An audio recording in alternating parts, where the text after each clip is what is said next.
When debt bondage is the weapon of choice for recruitment agencies in Hong Kong to exploit foreign domestic workers, there needs to be a fight back. While regulation hasn't succeeded, unfortunately, it is truly empowering to see that Fair Employment Agency has. But in order for FEA to emancipate modern day slavery, to be the positive role model in the market, and to differentiate itself by being ethical, it must increase its impact. I'm Ryan, and with my team, Selena, Mary, and Raymond from the University of Sydney, we'll help FEA expand its social impact and fight the war against modern day slavery. In order to do that, we asked ourselves the question today: how can FEA scale its operations to double the number of foreign domestic workers it helps in the next 3 years? Our strategy, Innovate, Initiate, and Illuminate, will see a 2.4 times increase in the number of people we help. But to do this, we need to first take a closer look at FEA's current business model to see how we should adapt it to scale. By moving to the employer pays model in Hong Kong, FEA has essentially unshackled workers from the chains of debt bondage. Lastly, the model seeks to lead by example, and since proving its success in Hong Kong, competitors are now following in its footsteps. All of this means that FEA is in prime position to increase its impact by scaling. To do this, we must first consider what exactly the employers want. Under messaging, they want to clearly understand the social impact that FEA is able to provide to them very, very clearly. Under pricing, it must be transparent. Even though FEA's pricing is in the mid-market range, it is very important that they continue to be upfront, all while acknowledging that employers do have a higher willingness to pay. Lastly, the service demanded by employers is that the worker is a good match and that the worker is well trained. Therefore, it is really important that FEA delivers on these pillars. FEA must then consider which model to use to grow. From the case and our own analysis, we looked at organic growth in Hong Kong, a franchising model, expanding the Philippines business, and looking to other countries. Let's take a closer look at each of these models. FEA, in our opinion, should not pursue organic growth within Hong Kong through new branches or entering new industries. This is for two reasons. One, new branches within the small area of Hong Kong will not add a significant amount of value, and we believe it will instead be a cost sink, especially if we can use technology to make the process more efficient and save costs there. Secondly, going into new industries will fail, as this will open up new demographics, new problems, and new types of exploitation that FEA is entirely unfamiliar with. With a lack of knowledge, it will take too long for them to help. They should instead turn to leverage their existing strengths in helping domestic workers and focus on fixing that problem specifically first. We believe, therefore, that the existing model will continue to succeed in Hong Kong. Next, why should FEA not use a franchise model? This is because it has three flaws. One, it will lose the shared purpose, as it will be difficult to ensure that a franchisee is on the exact same page regarding FEA's rules and theory of change. Two, FEA will lose its overarching control over the operations. And three, this will dilute brand image. We believe that this control is especially important given the very sensitive work in saving people that FEA does. So what then should FEA do? We propose that FEA should look to disrupt the foreign domestic worker market in Singapore. Why should we do this? With 1 in 5 households hiring a maid, typically a foreign domestic worker, and the number steadily growing to well over 250,000 by this year, it is clear that there is a huge market. But unfortunately, just like in Hong Kong, the women working here are hurt by a lack of protections. Once again, we see the sword of debt bondage being wielded, crippling workers with debt. There must be action here now. Unfortunately, FEA is well placed to enter this market with its striking similarities to Hong Kong. What does this mean for FEA then? It means that FEA now has a clear strategic path forward. We recommend III, Innovate, Initiate, and Illuminate. We first innovate in technology and price to deliver a superior experience to employers that will ensure that FEA cuts costs, has more revenue, and is ultimately the market leader.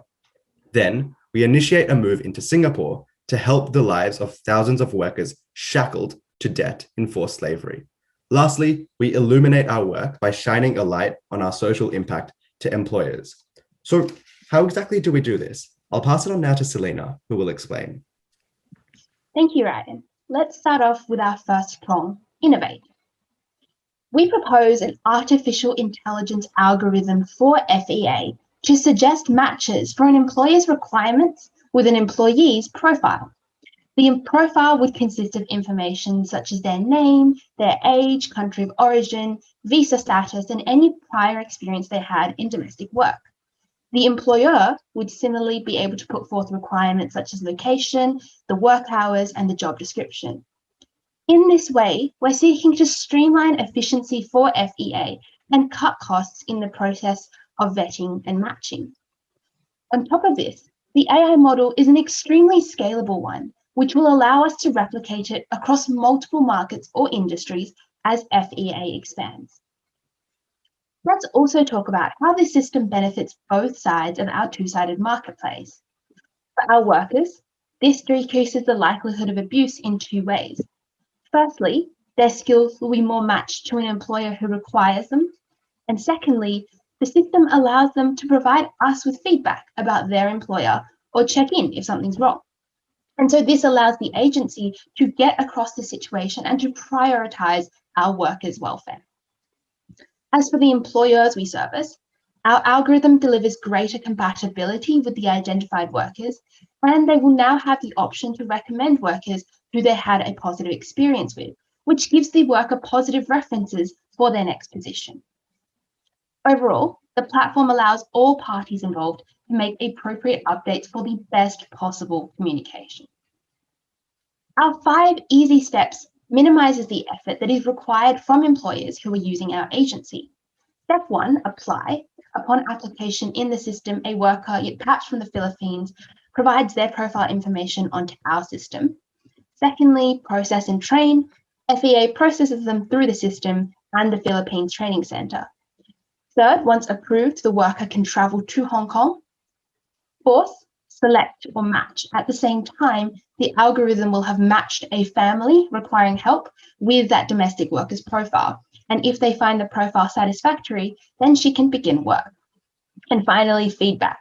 Creating an ongoing open feedback opportunity lets workers feel like they have the agency's support and protection. And employers can also provide feedback on how suitable the match was. I'll pass on to Mary for the second part of our Innovate strategy. Thanks, Selena. In order to finance this innovative strategy, we see an opportunity for price innovation.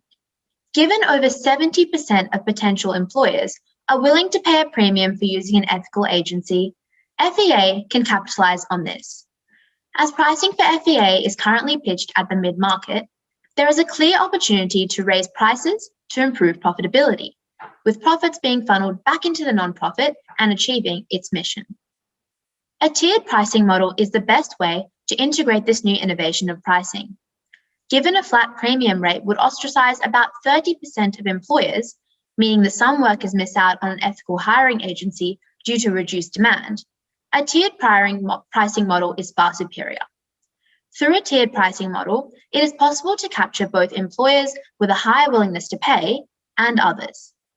Our new pricing strategy comprises 2 packages, a standard package at the current mid-market price and a premium package with a 20% markup.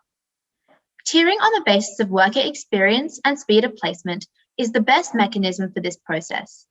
Experience is considered one of the most valuable considerations to employers, even ahead of skills which generally are not acquired at a tertiary level for domestic industries. Experience level also does not permanently lock individuals out of the FEA platform like education levels. Finally, experience is of large concern for employers that need high levels of care, particularly those employers that are aged, a growing demographic, and those with very young children. Ultimately, tiering provides the best outcomes for FEA, workers, and employers. FEA will view tiering its prices as an opportunity for increased revenue, while workers and employers can find themselves with employers and staff more suited to their skill level and needs, respectively. Selena will now explain how we will initiate our strategy across a broader region and thus help more people in debt bondage. Let's move on to the second part of our strategy, initiate. So we heard from Ryan earlier that there were significant issues in the Singaporean foreign labour market for domestic workers, almost identical to the ones Hong Kong was facing before FEA helped to emancipate these modern-day slaves. But in order to truly begin expanding its impact across Asia, FEA should take the opportunity to establish itself in Singapore. With the prosperity of Singapore's middle and upper classes, we saw a large market and an opportunity for FEA to step in, expand its impact and its mission to make a difference in more lives. So these similarities in culture between Hong Kong and Singapore mean that we can implement a very similar model for FEA. We'll again use our AI matching technology for the sake of cost efficiency and employer convenience. We'll also have the same two pricing tiers, although we predict that more people will start off on the standard rate due to greater price elasticity in Singaporeans' market. Both rates are in Singapore dollars and equivalent to the current Hong Kong rates to prevent arbitrage. Given that Singaporean agencies usually charge anywhere from 1,000 to 2,500 Singapore dollars for a full placement, our revised prices are still very much in the mid-market range. Why? Because we want to maintain FEA's reputation of being ethical, easy to use, and affordable. So with the existing technology transferring over, we'll instead focus on building up our knowledge of the local Singaporean business environment. Employing local consultants will help us deal with different Singaporean customers and cater to their specific interests. We'll also seek to assist with increasing legal protection for foreign domestic workers in Singapore moving towards the future, whether that's working with government agencies like the Ministry of Manpower or setting the exemplary industry standard. I'll pass back to Mary now for the third prong of our strategy. Thanks, Selena.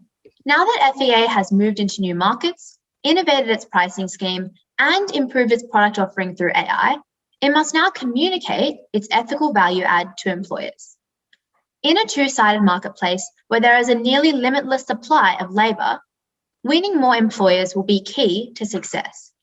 In order to do so, FEA must communicate to employers that not only is its service the most ethical on the market, but also highly efficient and valuable when in use. FEA must understand the employer demographic to do so. This demographic is characterized by being of a middle to high income, comprising of a breadwinner who is employed in a large company, caring about legality, and is a part of broader networks of like-minded individuals, professionally, socially, or on social media. In order to communicate FEA's proposition to this demographic, FEA must expand the Fair Hiring Pledge. Doing this will foster legitimacy through associating FEA with large brand names, capturing the attention of the tens of thousands of employees employed by these companies, and by attracting media attention. The Fair Hiring Pledge's 7 leading inaugural signatories all have a presence in both Hong Kong and Singapore, thus further consolidating the strategic nature of choosing Singapore as a natural base for expansion. But how can the Fair Hiring Pledge better show that FEA is an ethical, legitimate, and effective hiring agency, particularly in the Singaporean market? Expansion to include key Singaporean companies and government agencies will be necessary. For example, DBS Bank and HSBC. Including the Singapore Ministry of Manpower, a government agency in the pledge, will mean that FEA gains official recognition in Singapore. Both Hong Kong and Singaporean employers will be won over by this approach. The first touch point for employers could be through being an employee at one of the signatories to the Fair Hiring Pledge, or by reading a news statement generated by the publicity surrounding it. After hearing of FEA's product offering, these users will try the platform, and after a positive experience due to both ethicality and modern AI, will feel the need to inform their broader community. This process means that a network of satisfied employers is generated, leading to success as more people can be placed ethically with employers, protecting more vulnerable people from debt bondage. Raymond will now step through the impacts of this process in more detail. Thank you, Mary. The path forward for FEA is clear. The first phase of our strategy, Innovate, sees a restructure of pricing as well as investment into developing smarter AI to match employers and employees. Market research should be done at this stage to consolidate our own findings, and with the current pandemic in place, This is a perfect incubation period for FEA to execute this step. The second stage, initiate, is where we will see our model scale to Singapore. Part of this includes increasing our pledge partnerships and highlighting the upsides of our improved matching model. The final stage, illuminate, will see us lobby for reform in the domestic employee industry. Instead of operating on small fronts, FEA will garner the attention of other human rights groups and form a unified front to spearhead regulatory accountability for these workers. Looking forward, the firm can turn its attention to other industries that also suffer from similar problems. In the future, FEA will set the benchmark for ethical employment in Asia and prove that its model is profitable and sustainable. But let's look at the numbers. FEA's improved capabilities will see them be able to rescue more workers from exploitative practices. In Hong Kong, we project 15,000 to be employed through the company, and in our new market, Singapore, we think that 7,000 employees will be ethically employed by the end of 3 years. Learned experiences in Hong Kong will inform our rapid expansion into our new market. In Hong Kong, we project profits of $9.4 million, and we foresee FEA breaking even by year 2 in Singapore to reach profits of upwards of $4.5 million. Despite being a not-for-profit firm, being profitable is still critical for the company to demonstrate that ethical employment is indeed a worthy model to its peers. But ultimately, it is the amount of debt avoided that is the key impact to assess. Removing the ridiculous fees charged to migrants already eliminates $2,000 of debt per worker from the industry. And once we multiply this across our matched employees, we get a lower bound of debt avoided to be $40 million. Of course, this figure balloons once we consider interest repayments that are avoided, but we decided to indicate a lower bound that is still significant and demonstrates a large impact in the industry. The cost of the 3 I's can be attributed mostly to individual worker costs. The streamlining of employment processes by FEA eliminates many layers of miscellaneous agents and money lenders. Stripping these dubious steps will mean that travel, health, and administrative expenses are the significant cost drivers. This benefits employees because they do not need to pay a barrage of fees, and it also benefits employers because now they can enjoy more affordable hiring fees in our premium tiered system. But you may ask, what are the profits used for? Well, with profits, FEA can make a difference by reinvesting these cash flows.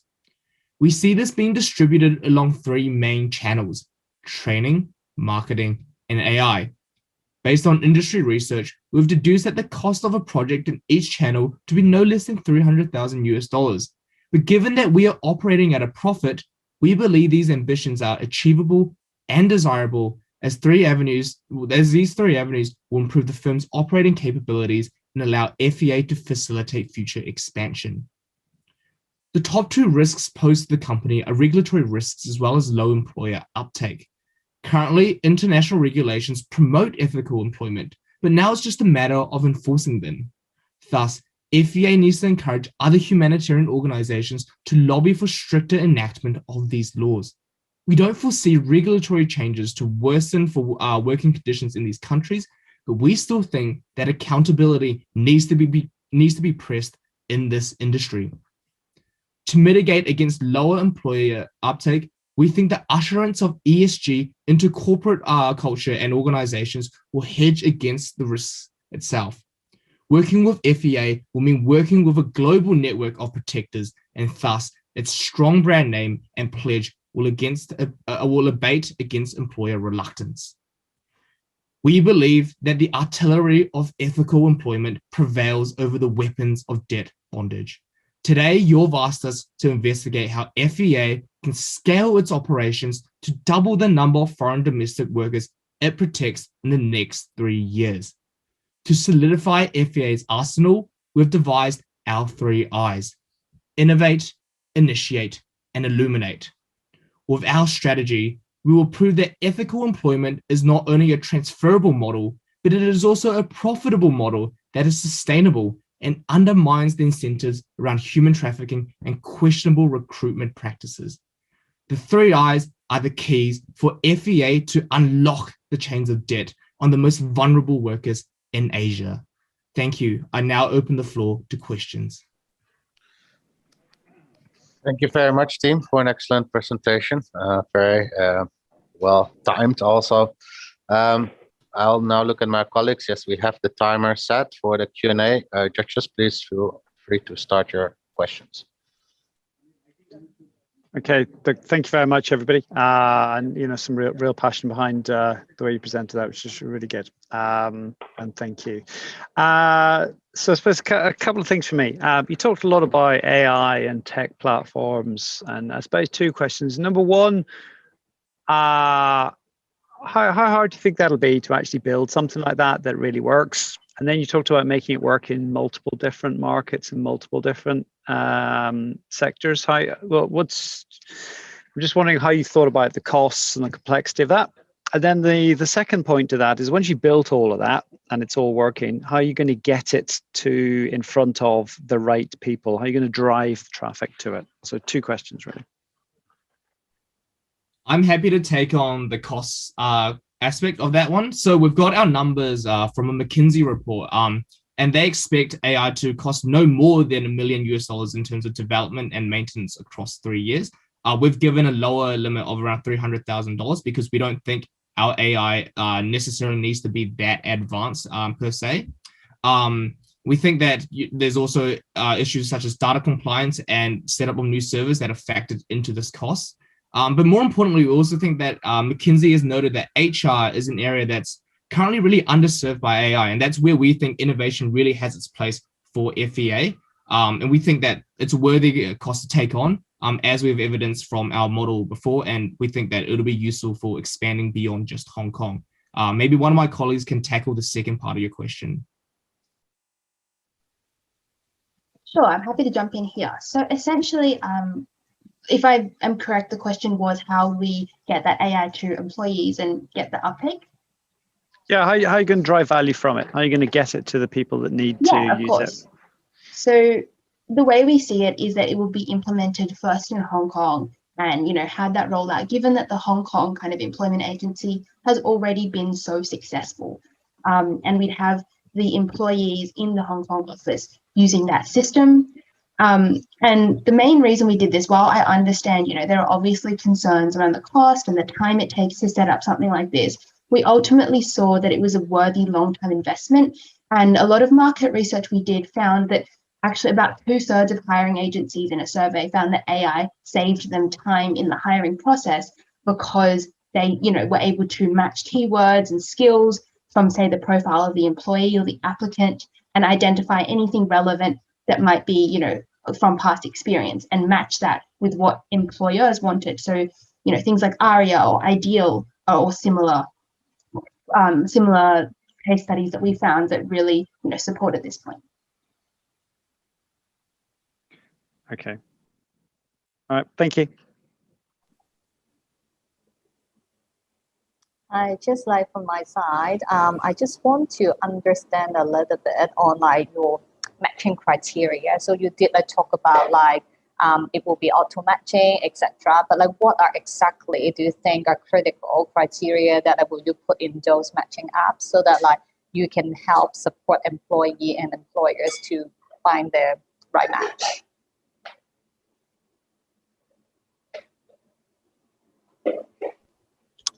Sure, happy to keep going with that.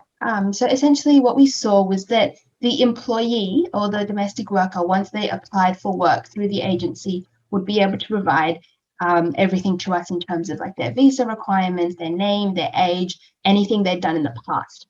And so this would match up with things like employer requirements. So for example, if the employer required the job to be housekeeping and cooking and perhaps taking 2 small children to school every day and bringing them back home, if, say, the worker had previous experience in that would be looked favorably upon by the system.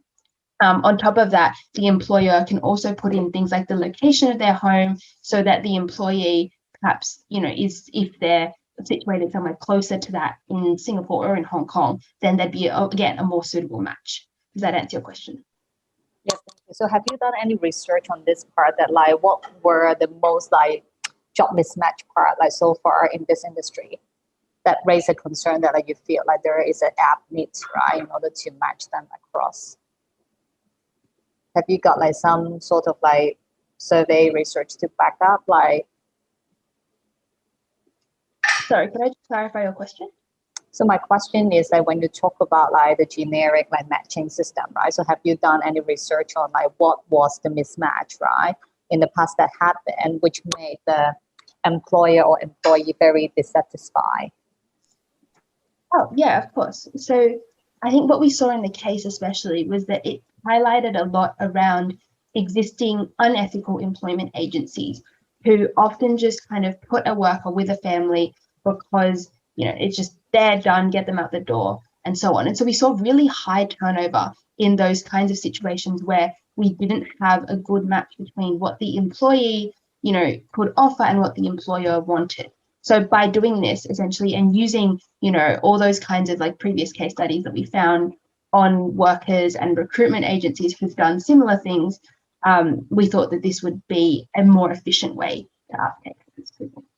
Okay, thanks, Selena. And then another question is around, you guys mentioned 70% of employers is willing to pay more, right? So have you guys like look at like what are the premium that like those employers will be happy to pay? And then how can it like turn into the revenue that like the employment like agency can support their future development, right, on the reinvestment?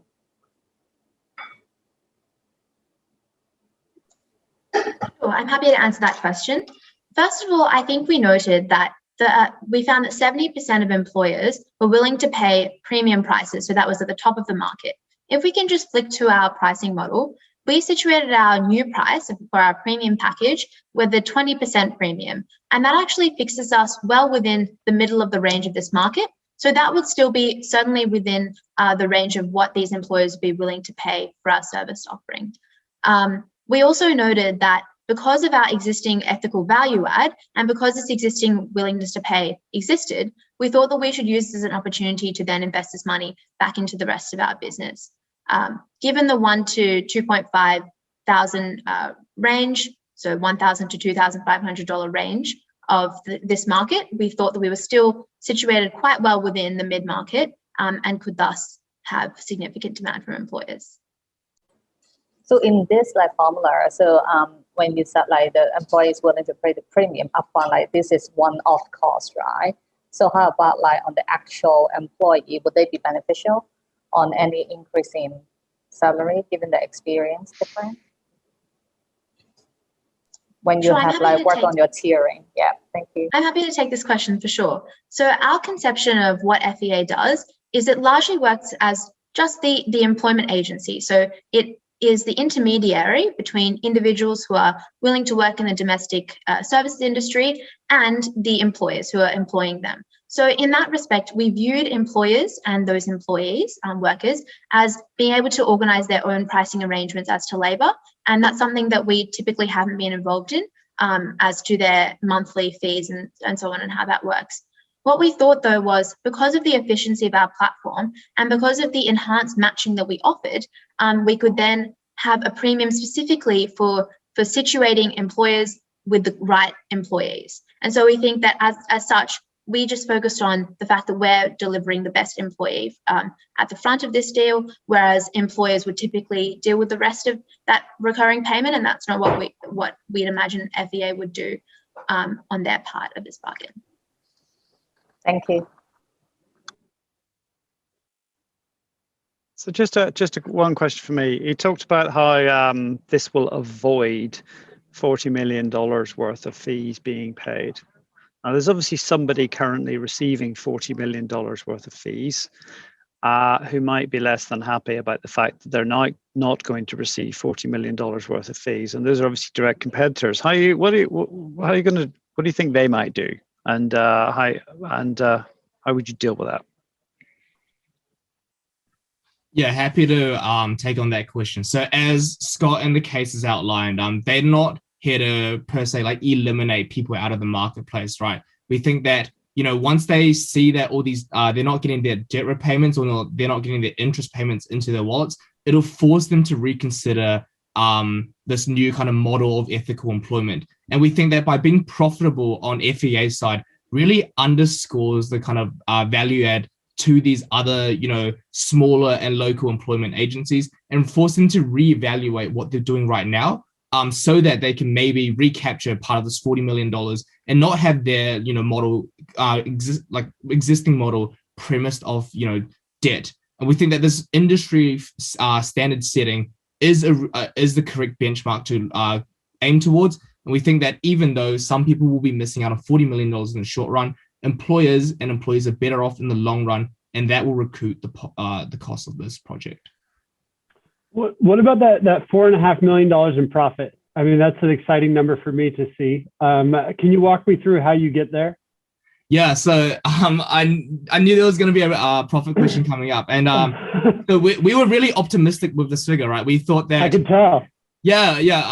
We were really optimistic, and we've seen FEA scale to profitability in Hong Kong in 3 years' time, in 3 to 4 years' time, and we think that by taking learned lessons from Hong Kong, we can apply it to Singapore to even to speed up that process even more. And in our research, we found that the elasticity of employers to opt for a kind of premium model that is more tailored is more demonstrable in Singapore, and that evinces us that these employers will actually be willing to pay for a higher willing to pay a premium to this, and that's why we think that this this profit figure, even though on the higher side, is still achievable.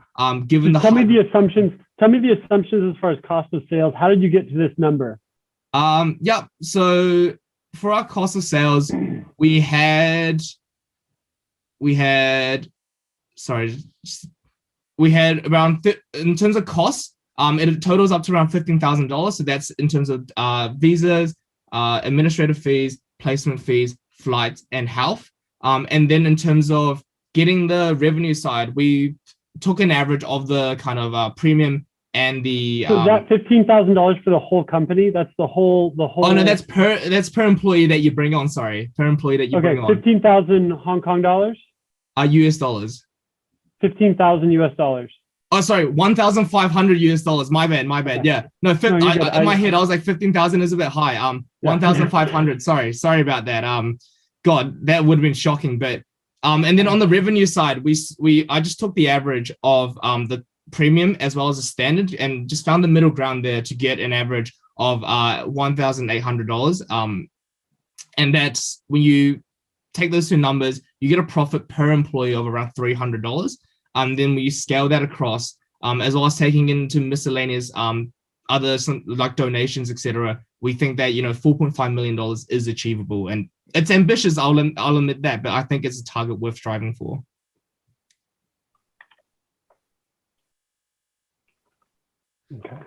Okay. So a quick thing about are you looking at? I think that the 1,500 number that makes sense. The 1,800 number that makes sense.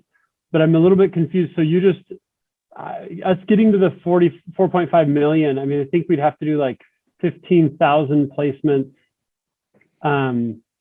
in profit. Like I'm trying to just understand that. But yeah, would it be 15,000? Yeah, but it's okay. Let's, as far as the AI goes, have you ever used AI to make a big decision in your life?